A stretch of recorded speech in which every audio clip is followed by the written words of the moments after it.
Good morning all of you.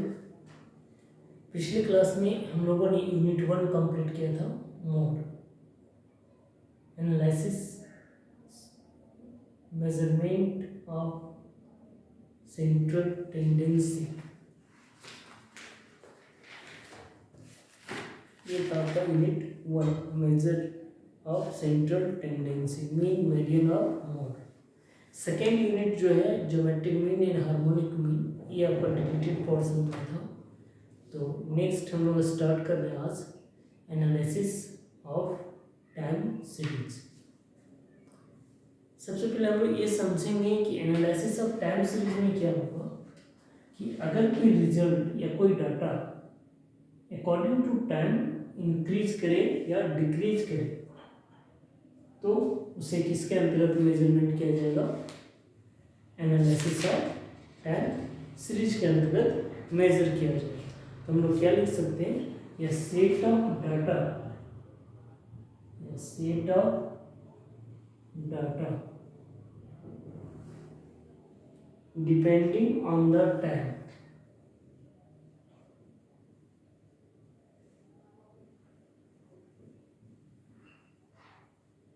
Depending on the time. अगर set of data किस पे depend करेगा, time पे डिपेंड करेगा, इज कॉल्ड या टाइम सीरीज, इज कॉल्ड या टाइम सीरीज। तो क्या कहलाएगा, डाटा वो टाइम सीरीज कहलाएगा।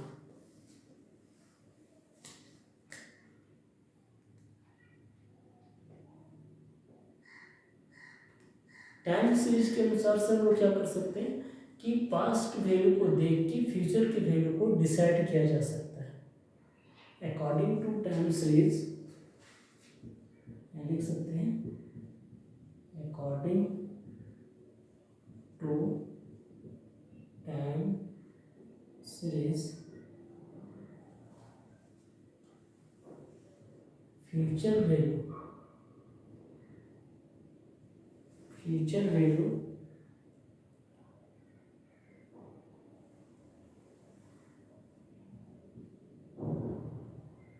is decided by analysis of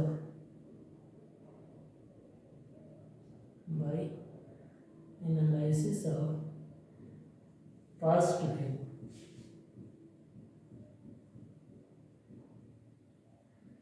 past values को देखते हुए हम लोग फ्यूचर वैल्यू को क्या कर सकते हैं, डिसाइड कर सकते हैं। पास्ट वैल्यू को देखते हुए हम लोग फ्यूचर वैल्यू को क्या कर सकते हैं, डिसाइड कर सकते हैं।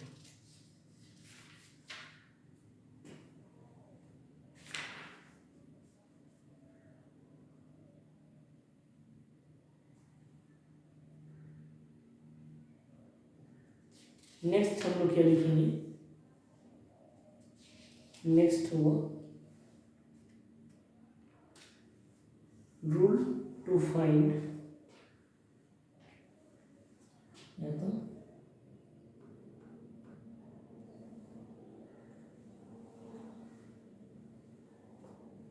Measurement of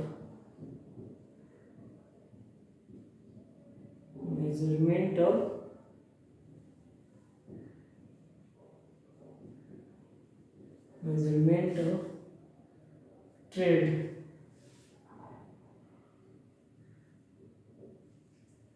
measurement of trade को मेजर करने का क्या कौन कौन से तरीके हो सकते हैं।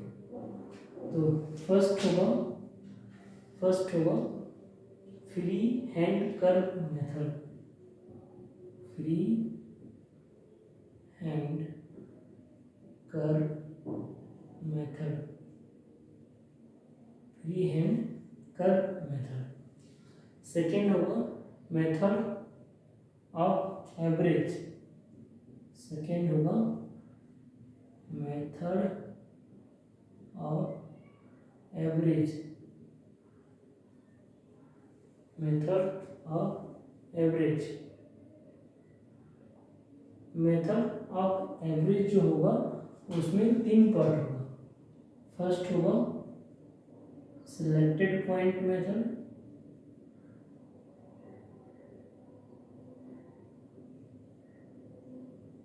मेथड ऑफ एवरेज का फर्स्ट होगा क्या सिलेक्टेड पॉइंट मेथड, दूसरा होगा क्या सेमी एवरेज मेथड, दूसरा होगा क्या सेमी एवरेज मेथड, और तीसरा होगा क्या सेमी एवरेज मेथड के बाद moving average method, moving average method, और थर्ड नंबर में होगा लीस्ट स्क्वायर मेथड।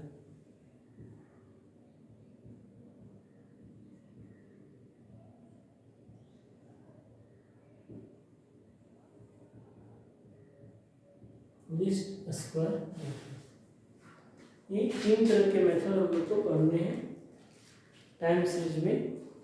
किसी डाटा को ऑब्जर्व करने के लिए क्या क्या करेंगे, कैसे कैलकुलेट करेंगे, free hand curve method, moving method of average, जिसमें से आपका मोस्टली इम्पोर्टेंट जो है वो है क्या मूविंग एवरेज और लीस्ट स्क्वायर और सेमी एवरेज, ये मोस्ट इम्पोर्टेंट है, इससे जनरली क्वेश्चन पूछे जाते हैं। फिर अब हम लोग एक एक करके डिस्कस करेंगे कि फ्री हैंड कर्व मेथड में कैसे करेंगे, ठीक है, फ्री हैंड कर्व मेथड में क्या करेंगे ये लिख सकते हैं। और उससे पहले थोड़ा सा एक चीज़ समझते हैं कि जब भी हम लोग जब टाइम सीरीज का एनालिसिस कर रहे हैं तो एनालिसिस किसी डाटा का एनालिसिस कर रहे हैं अकॉर्डिंग टू टाइम, तो उस केस में आपका एक्स एक्सिस आएगा और वाई एक्सिस आएगा। एक्स एक्सिस पे टाइम लिखा जाएगा और वाई एक्सिस पे डाटा रिप्रेजेंट किया जाएगा। वाई एक्सिस पे डाटा रिप्रेजेंट किया जाएगा, एक्स एक्सिस पे टाइम रिप्रेजेंट किया जाएगा।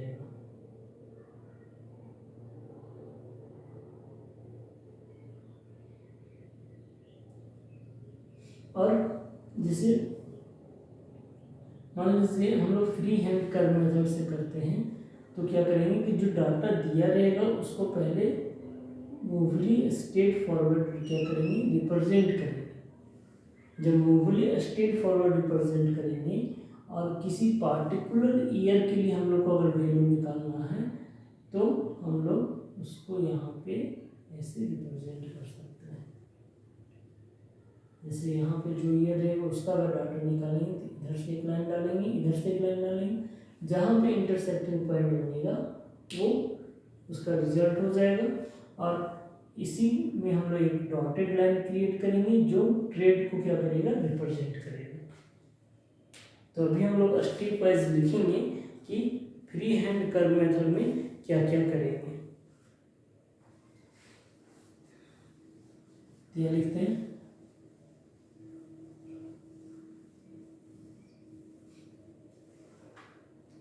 rule to measure trade value, rule to measure trade value by free hand curve method, by free hand curve method. तो स्टेप वन में आएगा, स्टेप वन में कि time is taken on x axis, time कहाँ लिया जाएगा x axis पे, and data is taken on y axis, step 2 में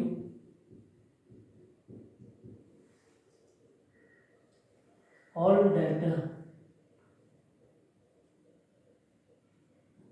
of year by year is represent on graph paper या x y plane, on x y plane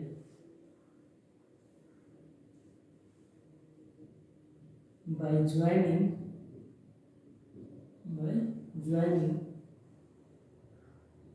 complete line। जैसे कि मान लीजिए कि कोई किसी ईयर का वैल्यू यहाँ पे है, किसी ईयर का वैल्यू यहाँ पे है, किसी ईयर का वैल्यू यहाँ पे है, तो इसके डाटा को क्या करेंगे, कंप्लीट लाइन से जैसे जैसे मूवमेंट होगा वैसे वैसे ज्वाइंट करेंगे। ठीक है, ये हो गया हम लोग का स्टेप 2। स्टेप 3 में क्या करेंगे, फ्री हैंड कर्व मेथड के लिए ड्रॉ या dotted line, dotted straight line in which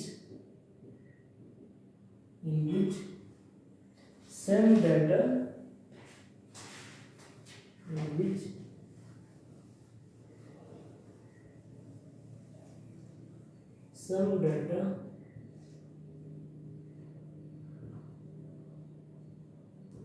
is above two line and some data is below two line। कुछ डाटा लाइन के ऊपर चला जाएगा और कुछ डाटा लाइन के नीचे चला जाएगा। इतना ही वर्क हम लोग को करना है इसमें फ्री हैंड कर्व मेथड में। तो इसको हम लोग देख सकते हैं, पहले देखते हैं। जैसे क्वेश्चन क्या लिखा हुआ है, find out secular trade by free hand curve method from the flowing data. Question क्या लिखा हुआ है, find out secular trade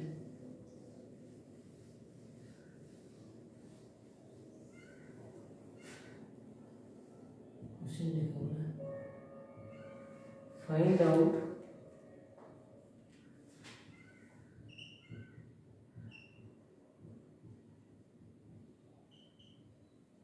secular trade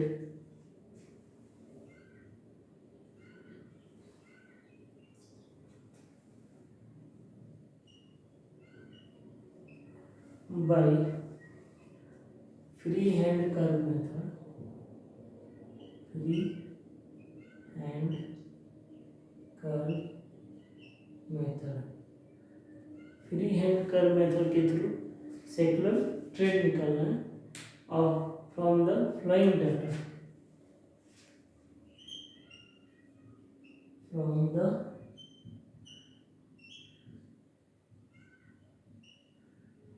flowing data, दिए गए डाटा का फ्री हैंड कर्व मेथड से क्या निकालना है, सेक्युलर ट्रेड निकालना है। तो डाटा क्या दिया हुआ है, एक जगह लिखा हुआ है ईयर और एक जगह लिखा हुआ है प्रोडक्शन।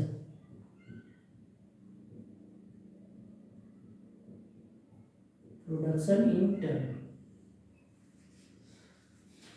देख सकते हैं, यहाँ पे ईयर लिखा हुआ है कितना, 2000 से 2001, 2002, 2003, 2004, 2005, 2006, 2007, 2008 एंड 2009। और प्रोडक्शन जो है वो टर्न में दिया हुआ है। 2000 ईयर का प्रोडक्शन है 126 टन, 2001 का प्रोडक्शन है 132 टन, 2002 का प्रोडक्शन है 131 टन, 2003 का प्रोडक्शन है 130, next 133, next 130, next 140, 135, 148 and last 144। ये ईयर और उसका प्रोडक्शन दिया हुआ है, ईयर दिया हुआ है और साथ में प्रोडक्शन दिया हुआ है। हम लोग को क्या करना है, फ्री हैंड कर्व मेथड के थ्रू इसका सेकुलर ट्रेंड फाइंड आउट करना है।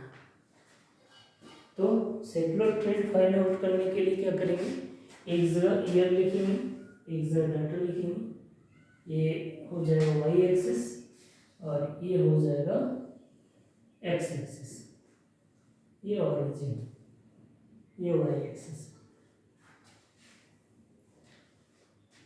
ऐसा लिखेंगे।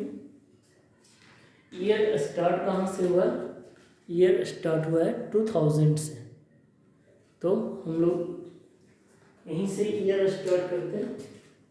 यहाँ पे क्या लिखेंगे, यहाँ पे लिखेंगे 2000,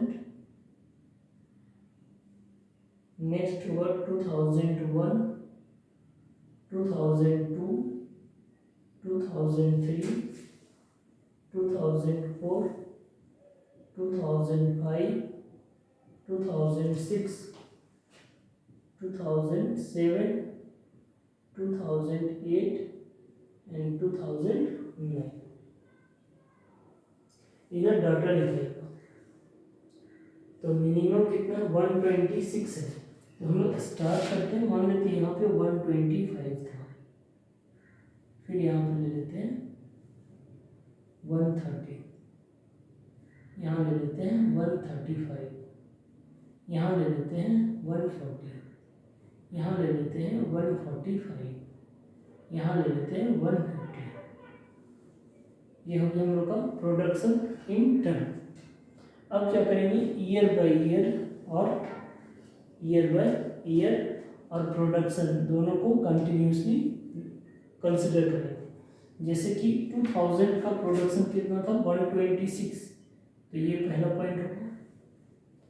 2001 का प्रोडक्शन कितना था 132, यहाँ 130 हो गया, ये हल्का सा ऊपर चल जाएंगे 132 हो जाएगा। 2002 का प्रोडक्शन 131, इससे जस्ट बिलो आएगा। 2003 का 130, इससे भी जस्ट थोड़ा सा बिलो यहाँ पे भी आएगा। 2004 का 133, तो 132 से ज़्यादा हो जाएगा।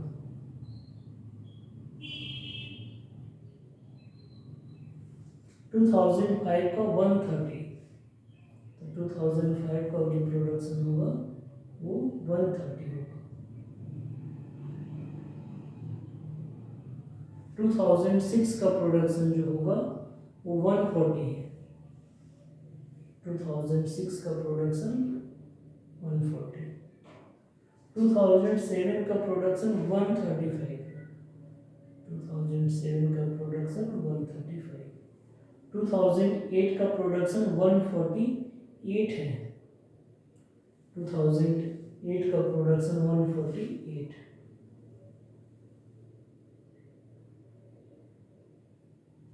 एंड 2009 का प्रोडक्शन 144।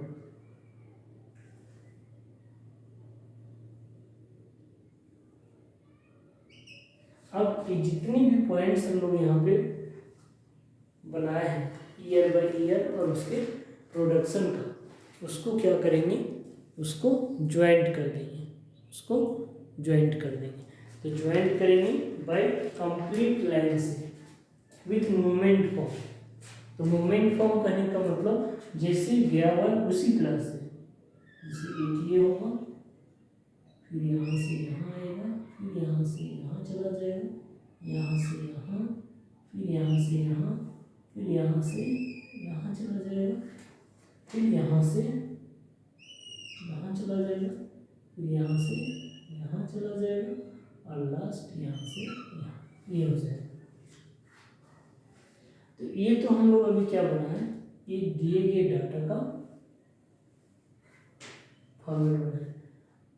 सेकुलर ट्रेड निकालने के लिए क्या करेंगे, सेकुलर ट्रेड निकालने के लिए मान लेते हैं 120 था, इससे लेके इस पॉइंट से इससे नीचे 125 से नीचे कहीं पे भी एक डॉटेड लाइन फॉर्मेट करेंगे, एक डॉटेड लाइन फॉर्मेट करेंगे जो इसको दो भाग में क्या करेगा, डिवाइड करेगा, जो इसको दो भाग में डिवाइड करेगा।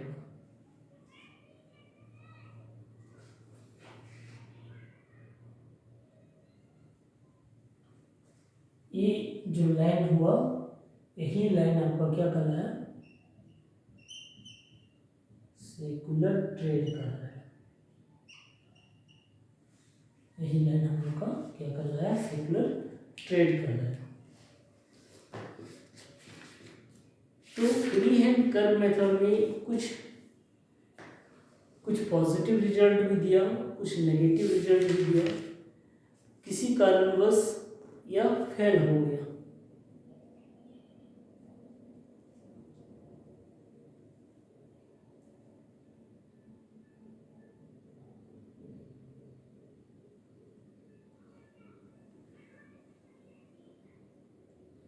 कॉम्प्लिकेटेड मैथमेटिकल फंक्शन के लिए ये फॉर्मेट क्या हो चुका था, फेल हो चुका था। तो जब ये फॉर्मेट फेल हो चुका तो उसको सही करने के लिए फिर हम लोग का एक नया नियम आया, method of average. Method of average. तो अब हम लोग देखेंगे क्या, मेथड ऑफ एवरेज। तो मेथड ऑफ एवरेज में क्या था, मेथड ऑफ एवरेज में तीन तरह का केस था, selected point average, semi average और मूविंग एवरेज।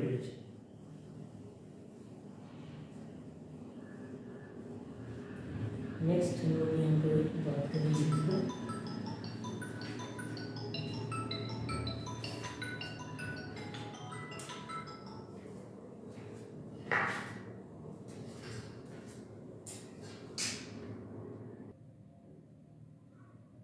नेक्स्ट हम लोग क्या देखेंगे, moving method of average.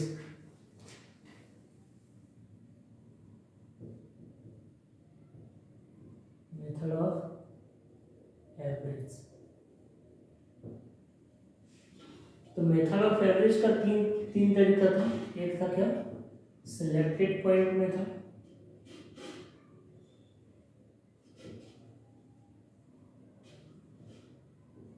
Selected point method.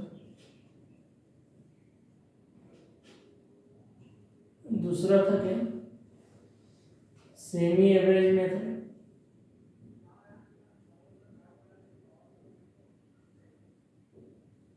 तीसरा था क्या, मूविंग एवरेज मेथड।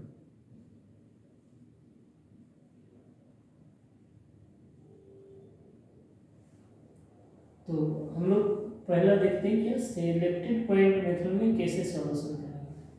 तो लिखते हैं rule 4,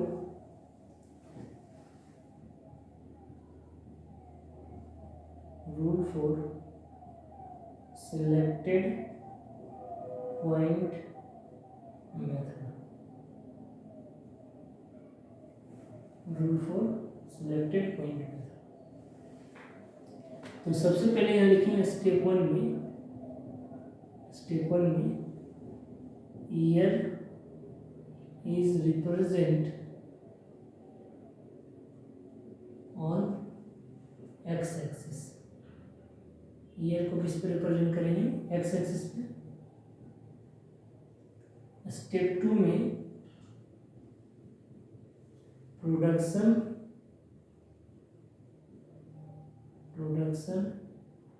is represent on y axis. Production को रिप्रेजेंट किसमें करेंगे, वाई एक्सिस में। स्टेप 3 में joining all data point by moving straight line. जितने भी डाटा पॉइंट बनेंगे सबको ज्वाइन करेंगे मूविंग फॉर्म में। जैसा रहेगा, जैसा मूवमेंट रहेगा उस फॉर्मेट में उसे ज्वाइंट किया जाएगा। एंड स्टेप 4 में क्या लिखेंगे, स्टेप 4 में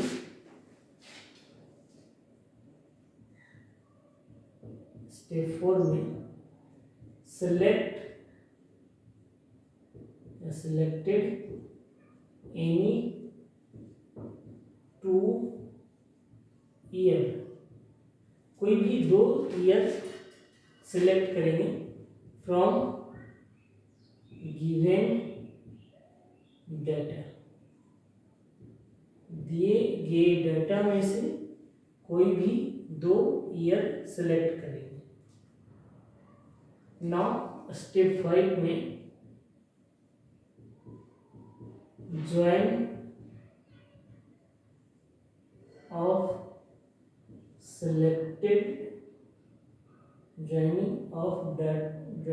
डाटा ऑफ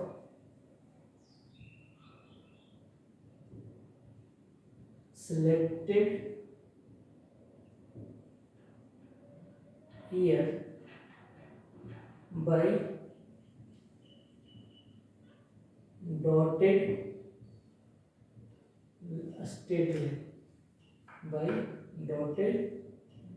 state line।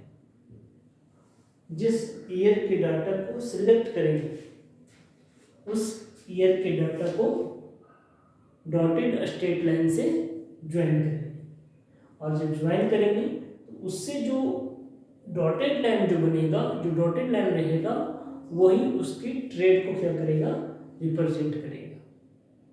और बाकी ये जो स्टेप 4 में जिसको ज्वाइन करेंगे, ज्वाइन जो लाइन डाटा करेंगे मूविंग स्ट्रेट लाइन से, वो जनरल फॉर्मेट को रिप्रेजेंट करेगा। इसी टाइप से होगा कि हम लोग सेमी एवरेज मेथड देखते हैं, B rule for semi average method.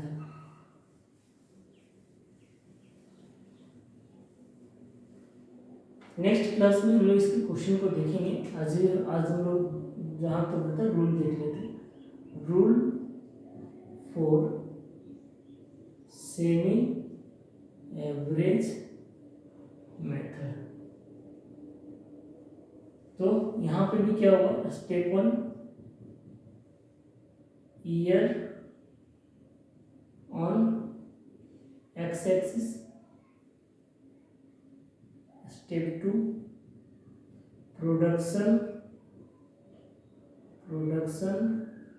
On y axis, step 3 all data joining by moving straight line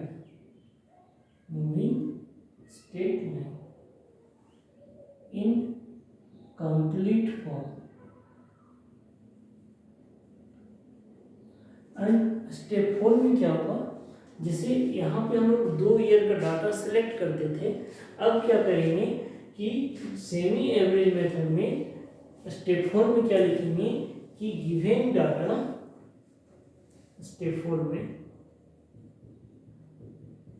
given data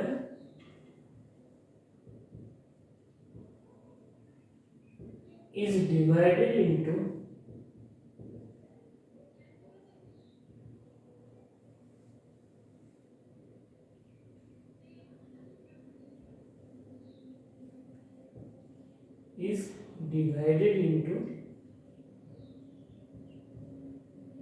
two parts. दिए गए डाटा को 2 पार्ट में डिवाइड करेंगे। and find the average of both part with year.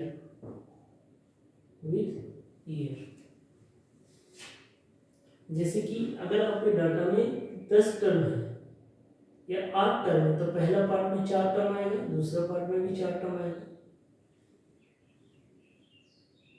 अगर 4 term आ रहा है तो इसका एवरेज कैसे कैलकुलेट होगा? एवरेज तो हम लोग जोड़ के 4 से डिवाइड कर देंगे, लेकिन उसका ईयर नहीं मिलेगा। जब ईयर नहीं मिलेगा तो उस केस में हम लोग क्या करेंगे? उस केस में हम लोग बीच में एक टर्म छोड़ देंगे। तो बीच में एक टर्म छोड़ देंगे तो ऊपर में 3 टर्म रह जाएगा, नीचे भी 3 टर्म रह जाएगा। और जब 3 टर्म रह जाएगा तो इन तीनों का एवरेज निकालेंगे तो इसका एक मिडिल ईयर मिल जाएगा। इन तीनों का एवरेज निकालेंगे तो इसका भी कोई मिडिल ईयर मिल जाएगा। और उस डाटा को, उसके वैल्यू को, जो एवरेज वैल्यू बनेगा उसको हम लोग डॉटेड स्ट्रेट लाइन से ज्वाइन कर देंगे। एंड स्टेप 5 में क्या करेंगे? Now joining by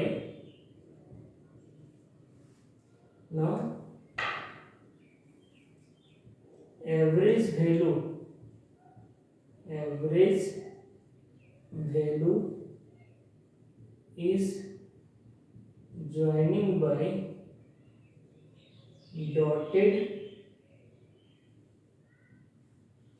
dotted line which is trade, secular trade, जो उसका क्या कहलाएगा? सेकुलर ट्रेड कहलाएगा। तो आज हम लोग टाइम सीरीज में क्या क्या देखें? हम लोग टाइम सीरीज कैसे कहते किसको है, उसे कैलकुलेट कैसे कर सकते हैं, जिसमें से एक रूल पढ़े फ्री हैंड कर्व मेथड और 2 रूल पढ़े सेमी एवरेज और सिलेक्टेड पॉइंट। ये दोनों के क्वेश्चन नेक्स्ट क्लास में देखेंगे। आज के लिए यहीं तक रखते हैं। Thank you.